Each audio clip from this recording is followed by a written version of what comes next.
पहले तो वो ये बताए कि वो छोड़ करके क्यों गए थे, क्या स्वार्थ था उनका, क्यों उन्होंने हमारा और बसपा का आपस में गठजोड़ था और इस तरह के हालात प्रदेश में थे। हर इंडियन नेशनल लोकदल पार्टी के कार्यकर्ता के मन में ये बात थी कि अब की बार हम सत्ता में आएंगे, राज बनाएंगे। इन्होंने अनुशासनहीनता क्यों करी और क्यों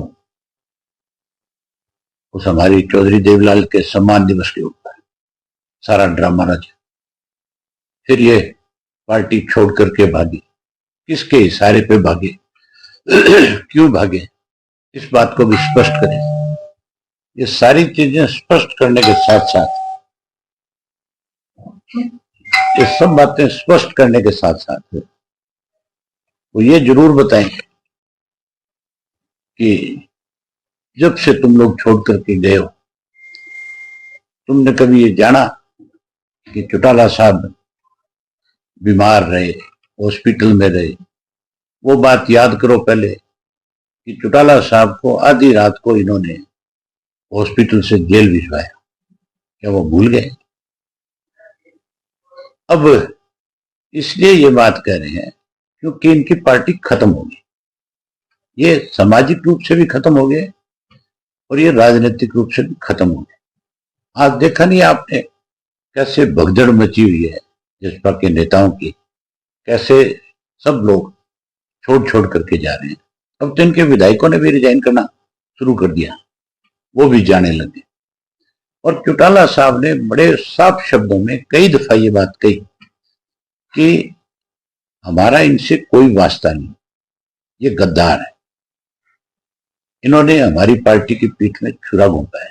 चौटाला साहब के साथ इन्होंने दगा किया, धोखा किया, जिनकी वजह से इनका राजनीतिक कैरियर बना। चौटाला साहब की वजह से ही अजय सिंह एमपी बना, चौटाला साहब की वजह से अजय सिंह राज्यसभा का मेंबर बना, चौटाला साहब की वजह से एमएलए बना, उसकी वाइफ एमएलए बनी, उसका बेटा एमपी बना।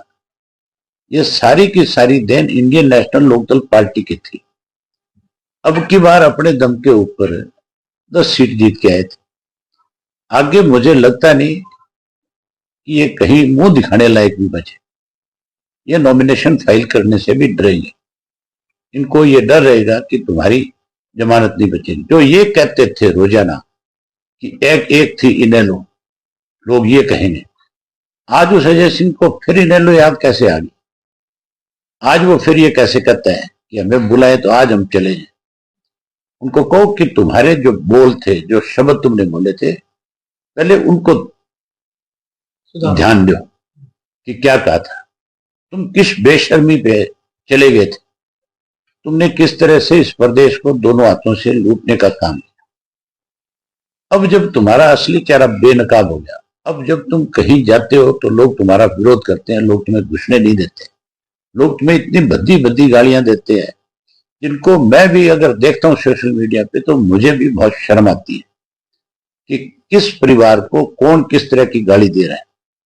एक वक्त था कि चौधरी देवलाल के परिवार का अगर कोई नाम ले लेता था गलत तो लोग उसका गला पकड़ लेते थे, और इनकी वजह से आज सारा दिन लोग गालियां देते हैं। ऐसे लोगों के लिए इंडियन नेशनल लोकदल पार्टी में कोई जगह नहीं है। चौटाला साहब के पास भी इन लोगों की कोई जगह नहीं है। चौटाला साहब तो अनेक बार प्रेस के लोगों ने उनसे पूछा कि क्या दुष्यंत को आप अपनी पार्टी में शामिल करोगे, उन्होंने साफ मना कर दिया था कि नहीं, कभी नहीं हो सकता। ऐसे लोग जिन्होंने पार्टी को तोड़ने का काम किया, जो स्वार्थी थे, जो बेईमान थे, जिन्होंने लूटने का काम किया, हम ऐसे लोगों को अपनी पार्टी में नहीं लेंगे। ये अनुशासनहीन लोग थे। ये नई बात थोड़ी थी अजय सिंह के लिए, ये तो बहुत पहले से इस तरह की चीजों में इन्वॉल्व था। ये तो हम थे जो इसको चला रहे थे भी, चलो किसी तरीके से पार्टी को चलाना है तो ऐसे लोगों को पड़े रहना। ये तो बहुत पहले पार्टी से बाहर निकालने वाले लोग थे, इन्होंने तो टिकटें बेची थी। आज इस तरह की बात कह करके अपनी भगदड़ को रोकना चाहता है। ये भगदड़ रुकने वाली नहीं है। अब कहीं जाएंगे, लोगों के विरोध का सामना करना पड़ेगा। लोगों ने इनका सामाजिक बहिष्कार कर दिया, राजनीतिक तो हो ही गए खत्म, अब तो ये सामाजिक तौर पे भी खत्म है, कहीं जाकर के खड़े होने लायक नहीं। क्योंकि इन्होंने चौधरी देवीलाल को, जिस आदमी ने बहुत बड़ा नाम कमाया था, ये उस पर कलंक है, ये उसका फोटो लगाते हैं, इनको अधिकार नहीं है। अब इनको चौधरी देवीलाल का फोटो हटा देना चाहिए।